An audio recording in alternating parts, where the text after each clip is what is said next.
আমাদের অনেকের মাথার মধ্যে শুধু কোরআন কোরআন সরার শুধু কোরআন কিচ্ছু না, শুধু কোরআন কোনোদিন শাসন করতে পারে না। যেমন নামাজের কথা বলছে কোরআন, কিন্তু 5 ওয়াক্তের ব্যাখ্যা কোরআনের মধ্যে নেই।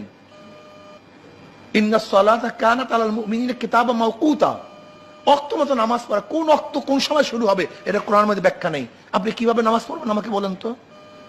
রোজার গোটা ব্যাখ্যা, কিভাবে রোজা রাখতে হবে, কিভাবে রোজা ছাড়তে হবে, কোন সময় রোজা রাখতে হবে, কোন সময় রোজা ছাড়তে হবে, এর ব্যাখ্যা কোরআনের মধ্যে নাই।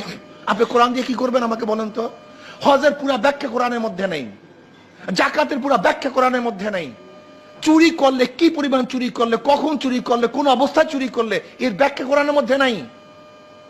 কাজে আপনাকে অবশ্যই মনে রাখতে হবে শুধু কোরআন কোরআন, এর মধ্যে শুভঙ্করের ফাঁকি। এটা আহলি কোরআনিয়াতের স্লোগান। এই কোরআন দিয়ে দুনিয়া চলবে, এই কোরআন দিয়ে রাষ্ট্র চলবে, এই কোরআন দিয়ে আদালত চলবে, এই কোরআন দিয়ে পার্লামেন্ট চলবে, এই কোরআন দিয়ে সেনাবাহিনী চলবে, এই কোরআন দিয়ে শিক্ষা প্রতিষ্ঠান চলবে। এটাই হলো কোরআন, আমাদের জীবন বিধান, এটাই আমাদের পরিচয়, আমাদের মাথার মুকুট।